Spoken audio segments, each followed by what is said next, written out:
Breaking news coming in. Iranian President Ebrahim Raisi is feared to have been killed in a helicopter crash. The helicopter was flying from the East Azerbaijan region towards Tehran when the crash took place about 30 minutes into the flight. Information that's coming in seems to suggest even Iran's Foreign Minister Hossein Amirabdollahian has been killed in this helicopter crash. In all, there were 9 passengers on board this helicopter that crashed late Sunday when it was crossing a mountainous terrain in very heavy fog. So 3 helicopters took off after a dam was inaugurated. The Iranian president was on board one of these helicopters, and reports seem to suggest that the chopper crashed in the Jolfa area. This is northwestern Iran and is about 600 kilometers from capital Tehran.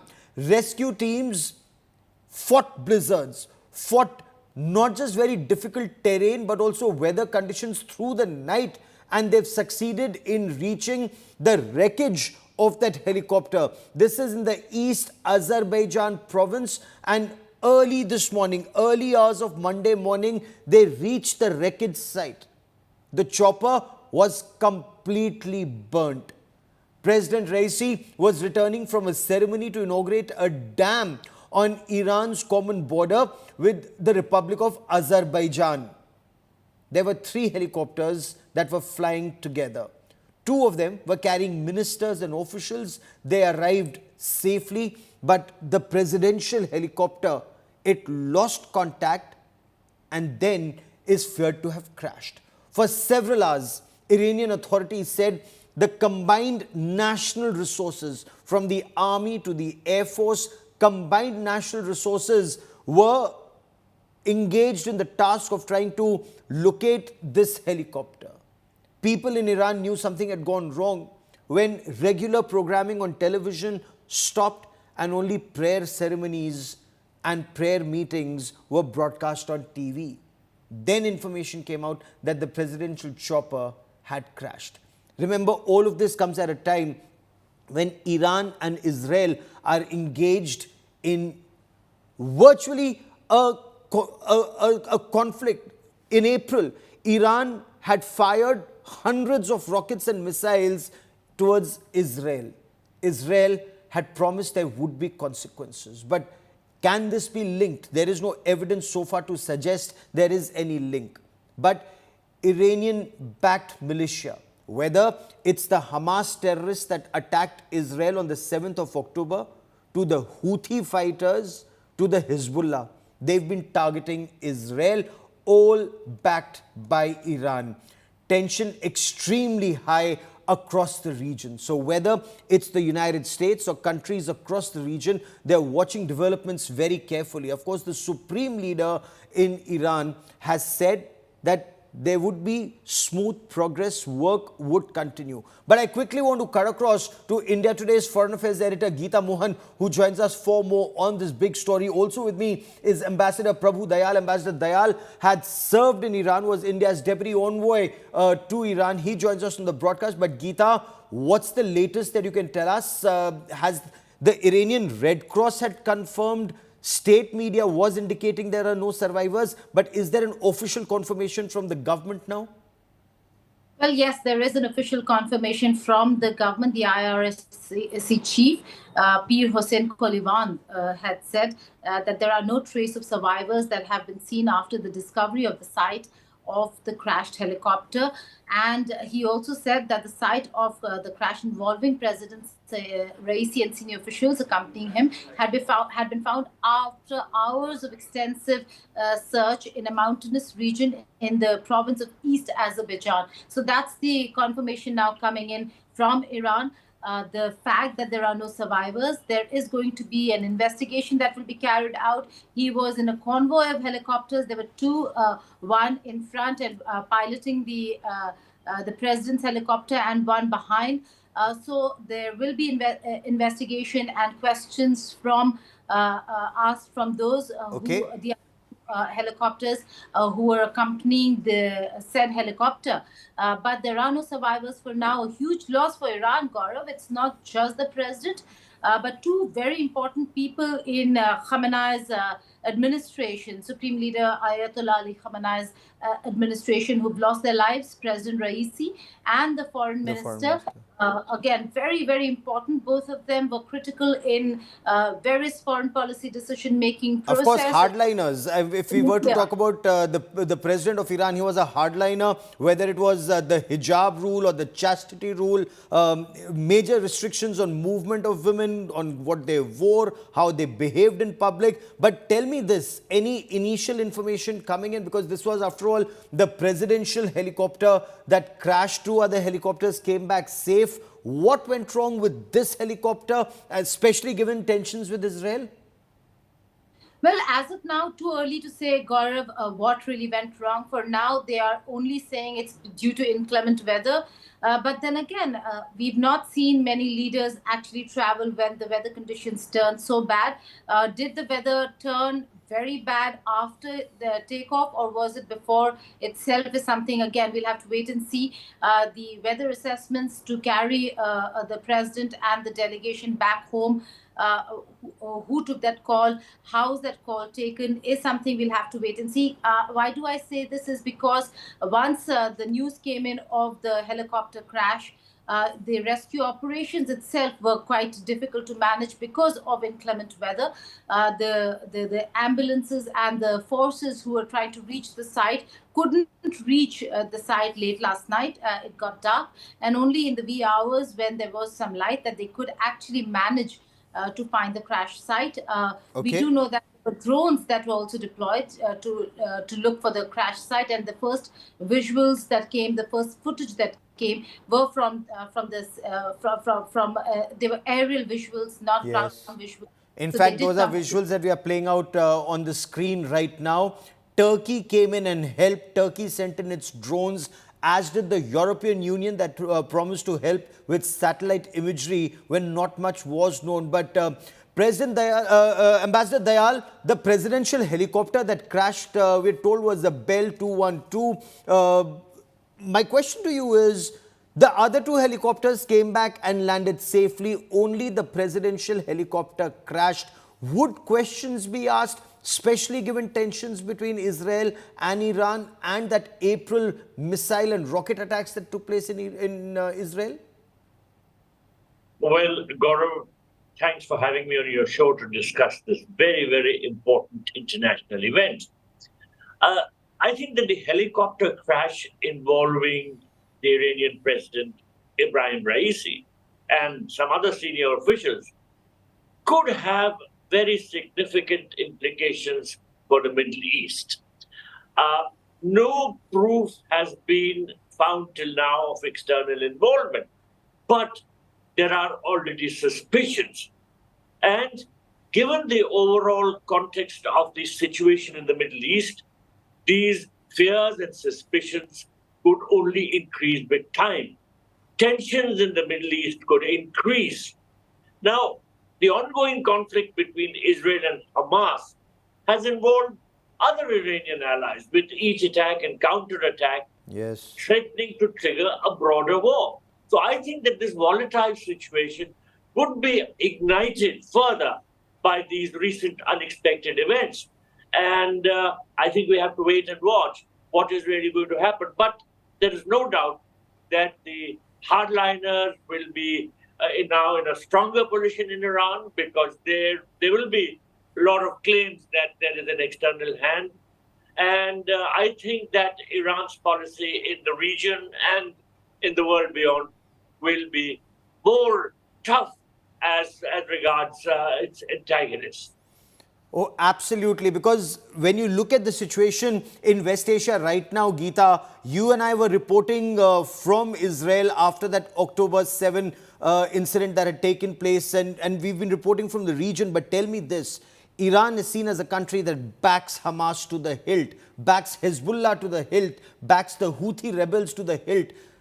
And President Raisi was seen as a hardliner internally and externally. What does this incident mean for the region in your appreciation, Geeta? Well, it is going to be a very, very difficult time, given, like we were discussing just a while ago, Gaurav, that Ibrahim Raisi was critical in the policies that were formulated in the recent past with the Supreme Leader, whether it is the Israel-Hamas war or, for that matter, their nuclear program, and how they were dealing with the West and the sanctions. So it is going to be a difficult time for not just Iran, but for West Asia.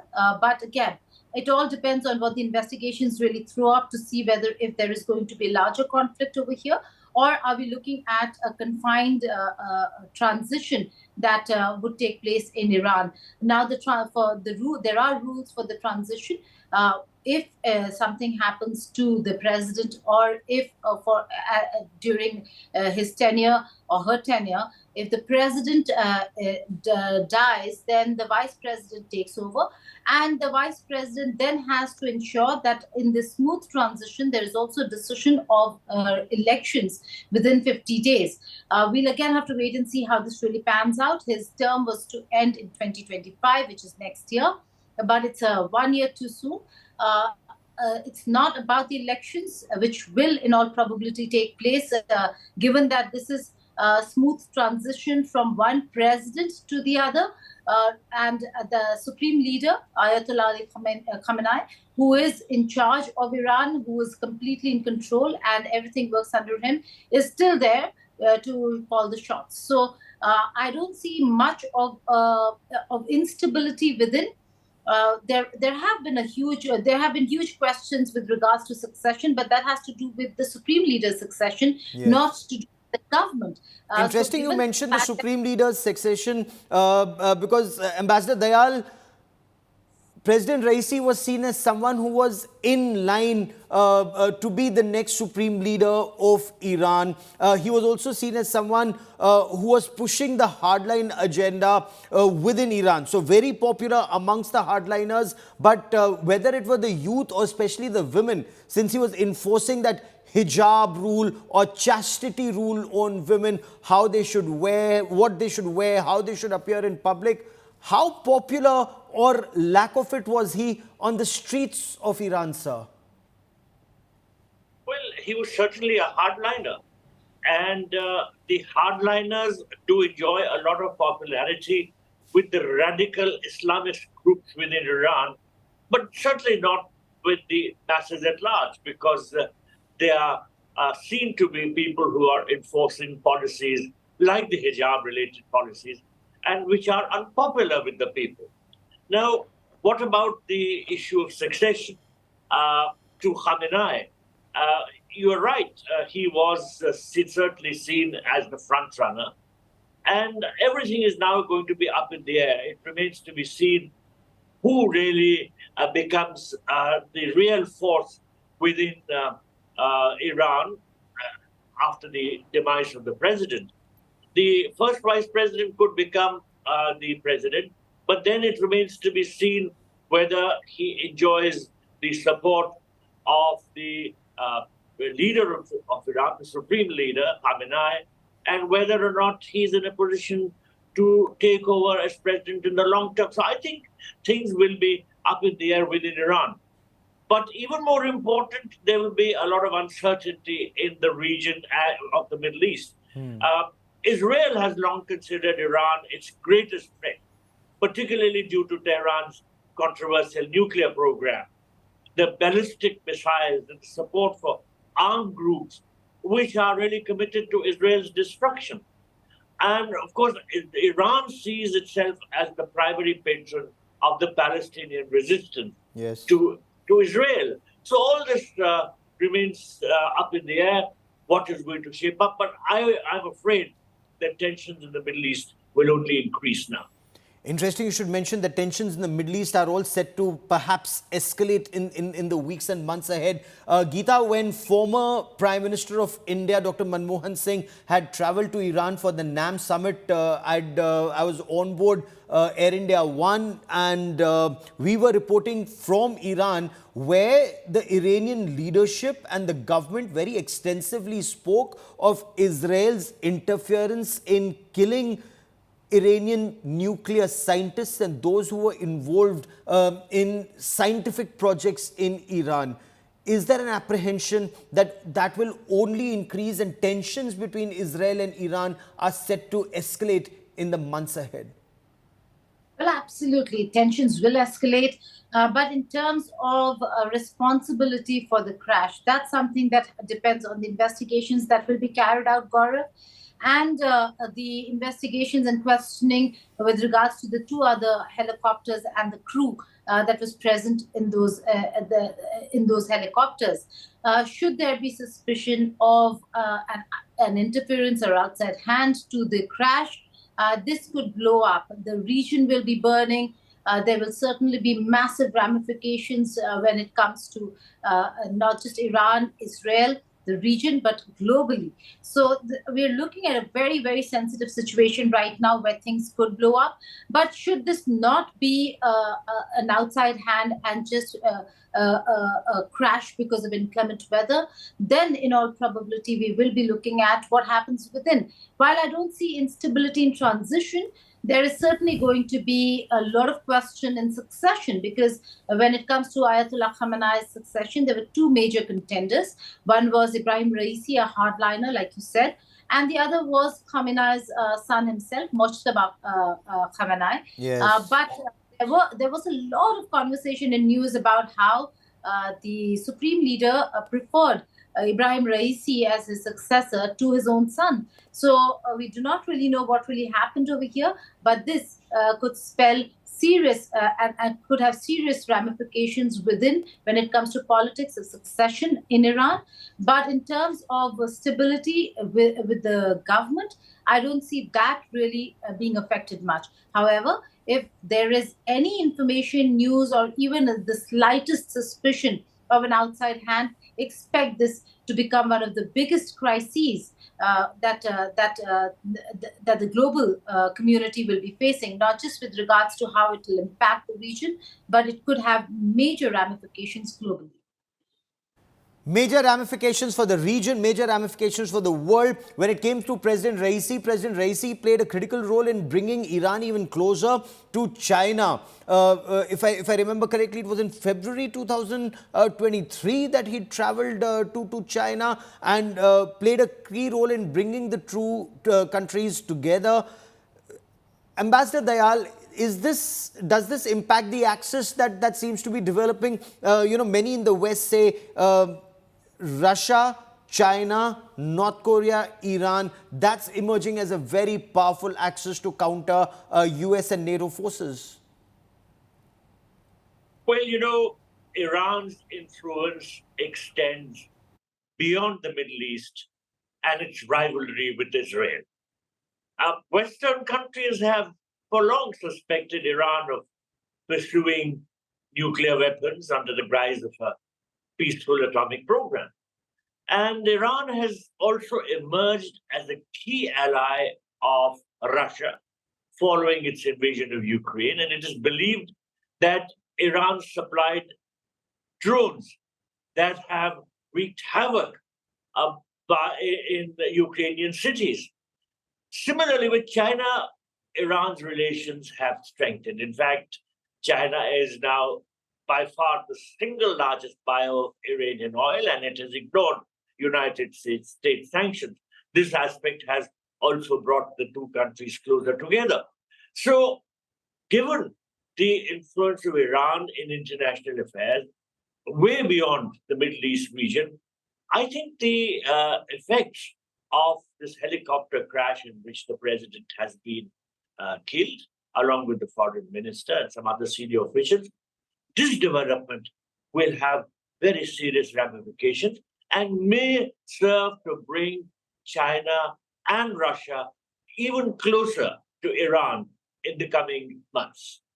Interesting you should mention that, and let's also talk about for a moment the relationship between India and Iran. Prime Minister Narendra Modi has taken to social media platform X to post, deeply saddened and shocked by the tragic demise of Dr. Saeed Ibrahim Raisi, President of the Islamic Republic of Iran. His contribution to strengthening India-Iran bilateral relationship will always be remembered. My heartfelt condolences to his family and the people of Iran. India stands with Iran in this time of sorrow. This is a message that's come from Prime Minister Narendra Modi. And Geeta, India and Iran are two civilizational partners. That's the message that two countries have always given out. It's not just restricted to oil. This is a civilizational relationship, and India has stood with Iran through a very difficult period. Well, that's right. Not just the president. There are two very important people who died. The president and the foreign minister expect a message from Dr. Jaishankar as well.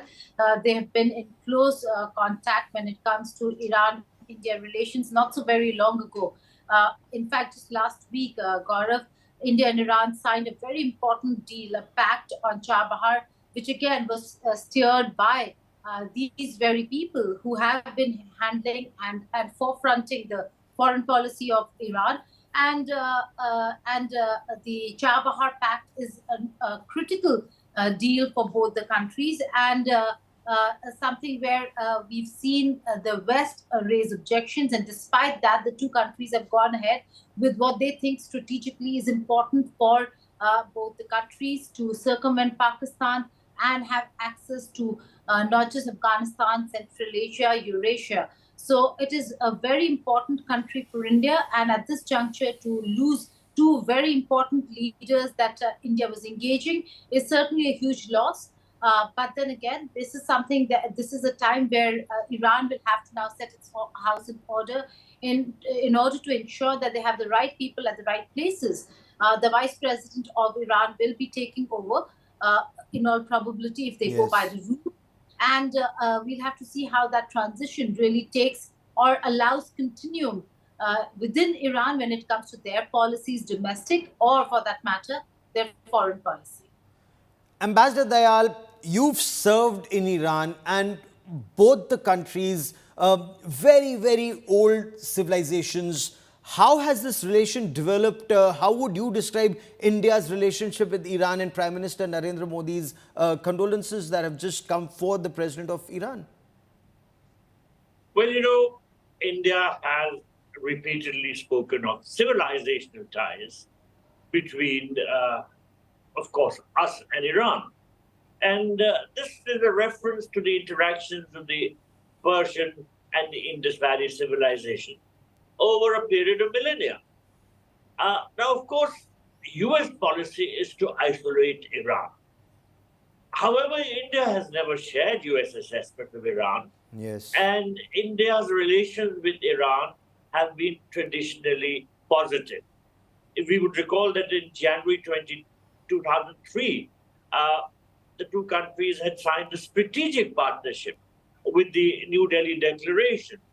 So I think that this relationship is on the right track, and the two countries recently signed an agreement which will give India the right to monitor, control, and run the port named Shahid Beheshti Terminal in Chabahar Port.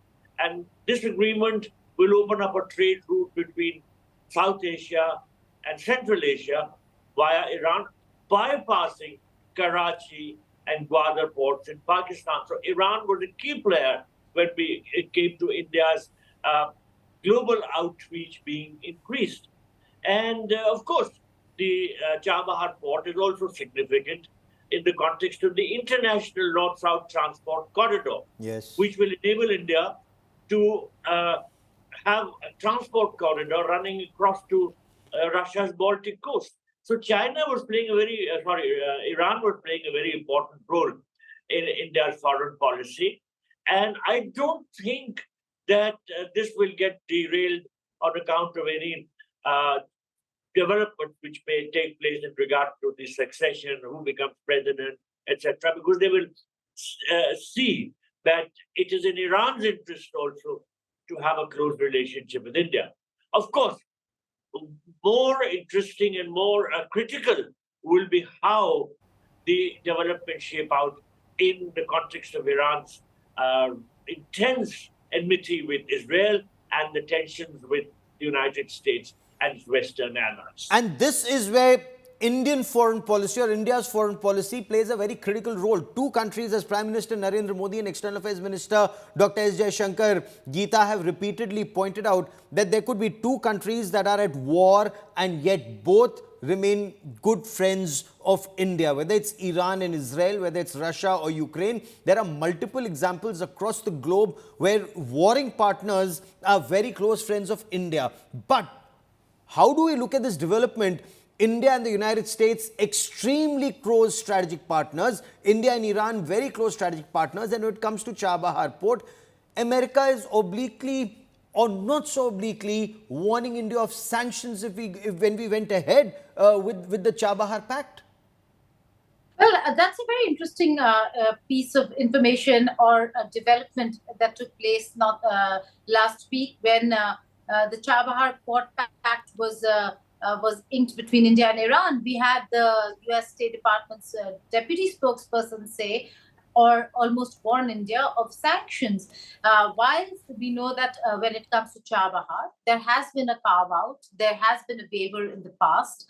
One has to wait and see how DC really reacts to it, because in an interview to us, Eric Garcetti, the ambassador of US to India, said that there is no clarification on or clarity on what was said at the State Department, and that they're seeking more information and clarification from headquarters, which means that they might walk back on what Vedant Patel had said, given that this was an area that already had waiver. Also, the waiver was for Afghanistan. The fact that statements that came from both ends spoke about beyond Afghanistan to Eurasia, Central Asia, might be the reason why the Americans reacted the way they did. Having said so, we do know that New Delhi has put its foot down on Chabahar. It's a very critical and strategically very important port for India, not just a counter to Gwadar, because Gwadar has hardly any port business. Gaurav, it has more to do with the fact that this will allow India access to that part of the world where we can circumvent Pakistan and yet reach Afghanistan, Eurasia, Central Asia. So very important for India, very important for Iran to have that relationship going with India, where they do know that having close ties with Pakistan does not really help their cause strategically, but having close ties with India does, because India does. In fact, Ambassador Dayal, and with Russia, and with China, although the relationship is complicated, Iran has good ties with China. So it is a very important relationship to continue holding together. And I don't see that really waver because of any change within Iran. Okay. Ambassador Dayal, when we talk about Chabahar, when we talk of India's relationship with Iran, when we also talk about Iran and Pakistan virtually going after each other, especially at the borders, Iran's president was very firm, or the government was very firm. Pakistan state-sponsored radical Islamist terror that was bleeding Iran would not be permitted. Two Muslim countries, of course, one Shia, one Sunni, but they've been at each other's throats in the border area at the Iran-Pakistan border. How do you look at the line that was taken by the Iranian establishment on Pakistan? Well, for a considerable amount of time, there has been great concern in Iran about how terrorist organizations based in Pakistan are launching attacks on Iran.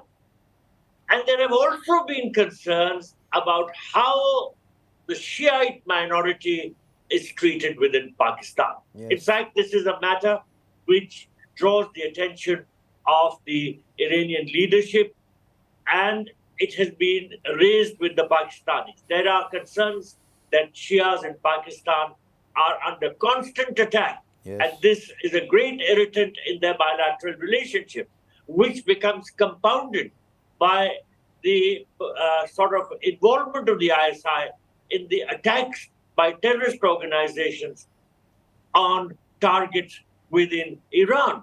So the relationship is very tense. And in fact, that's how there were these attacks which took place recently, in recent months, between the two sides. Iran attacked sites in Pakistan, and Pakistan counterattacked, and then Iran attacked again. Of course, the visit of the Iranian president to Pakistan was meant to help de-escalate the matter and to bring down the tension. But, the causes which lead to these tensions remain in place. The treatment of the Shiite minority by the Pakistani establishment has not shown any improvement. So for this reason, the tensions between the two countries will continue to increase. Okay. And the setting up of the Chabahar port has again been a thorn in the flesh of Pakistan. They have not liked it. They want the access to Afghanistan and Central Asia to be only through Karachi and Gwadar. Yes. So the Pakistanis are very unhappy with the Chabahar port, which bypasses Karachi and Gwadar, and which gives India access to Afghanistan and to the region beyond, to Central Asia and onwards onto Russia. So the India factor also plays a role in Iran's relationship with Pakistan. But I think Iran is quite determined to strengthen its relationship with India. It sees India as a genuine friend. And India has also backed Iran wherever necessary. We have such a large Shia population in our country, and that Shia population lives, with all their rights in peace and harmony, and they're not targeted in our country the way Shias are targeted in Pakistan or some other parts of the world. But I want to come to another part. Iran and China are close, Geeta, and China does not want the Chabahar port to progress because that's a disaster for China-Pakistan Economic Corridor and Gwadar. At the same time, India and Iran are close, but there are at times questions about not just Chabahar, but Iran's stand on Kashmir.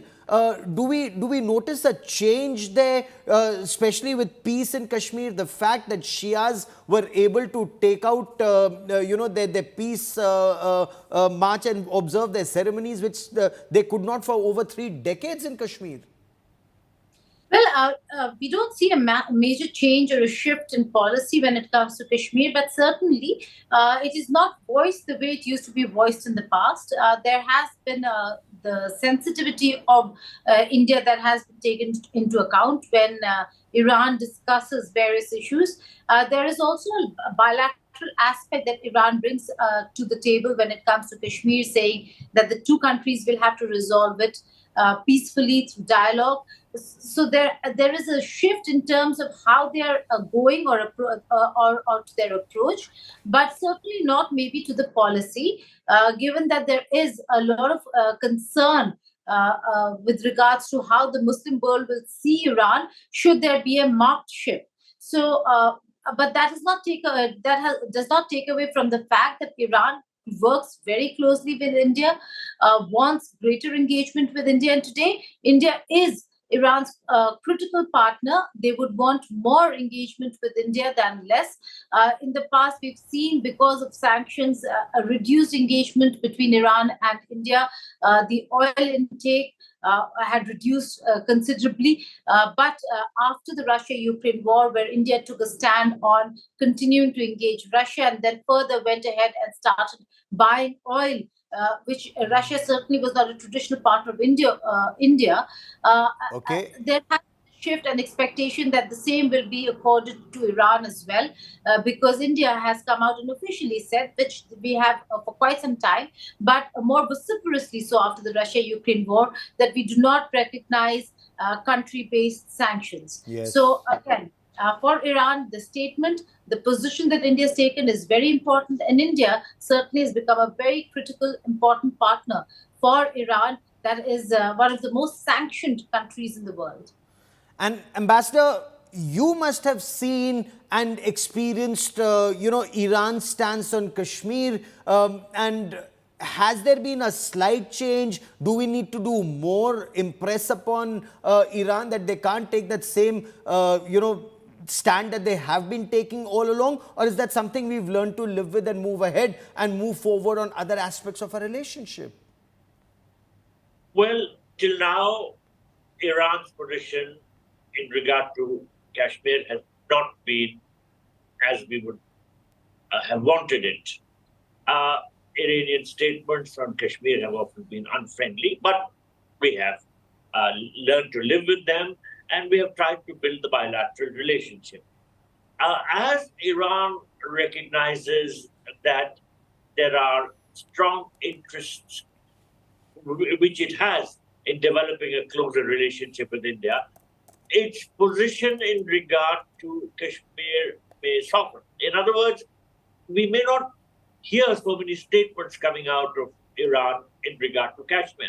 Moreover, it is evident to everybody, including people in Iran, that while there is so much of public discontent in Pakistani occupied Kashmir, there is no such discontent in the state of, in India's Kashmir, Jammu and Kashmir region, and that people are well off, there is well-being, and the sort of unhappiness which prevails in POK contrasts with the happiness which prevails in Kashmir in India. Yes. So I think the Iranian government will realize that the real work lies in ensuring the well-being of people, and the government of India is doing it, while the government of Pakistan is clearly failing to do so.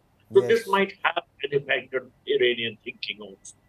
You know, as we talk about Iran's relationship with India, with China, with countries in the region and with the United States, Geeta, as this news now sinks in Iran that, President Raisi is no more, the foreign minister is no more, 9 on board that ill-fated Bell 212 helicopter are no more.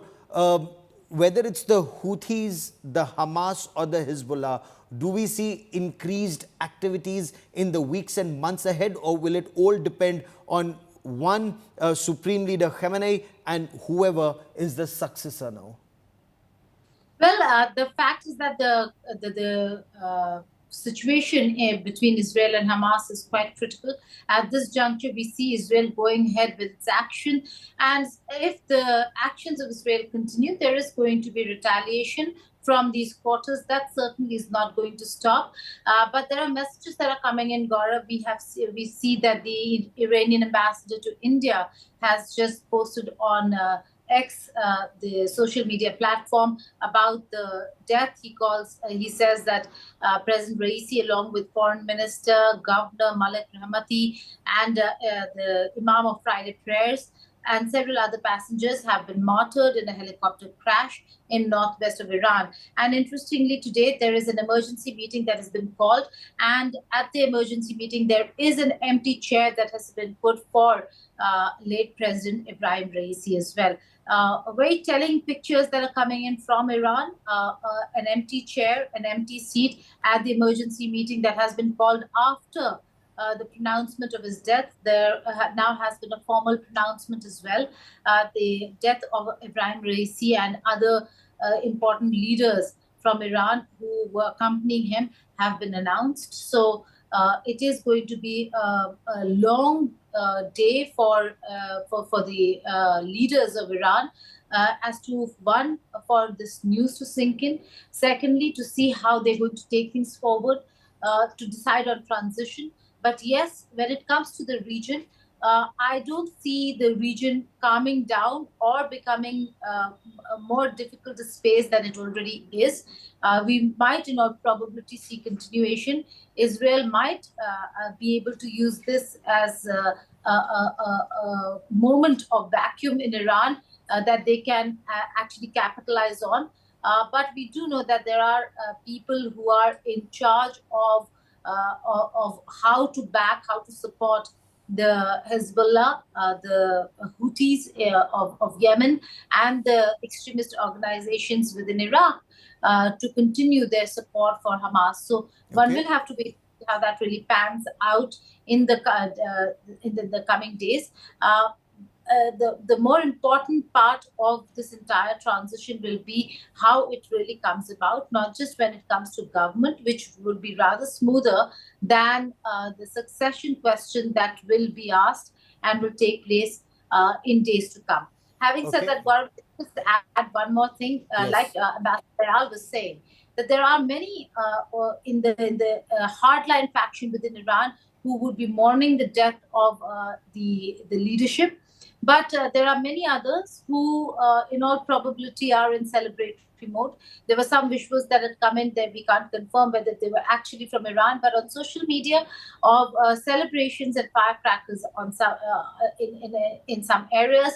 But also the activists who live in exile outside have been celebrating this. So it's a very sad situation where we see the ones who revolt against the current regime in Iran are joyous about what really happened. But within Iran, this is going to take a huge turn.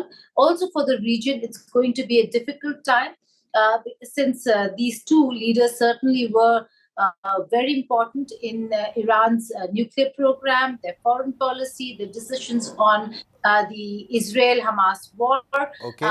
and the conflicts in the region. Also, You know, the the fact is North the Side women, Geeta, they sides would be have, celebrating, a large number of women would be celebrating, their lives had been straight jacketed, whether it's wearing a hijab at all times, you cannot be seen without your hijab, the chastity code that women can only behave in a certain way.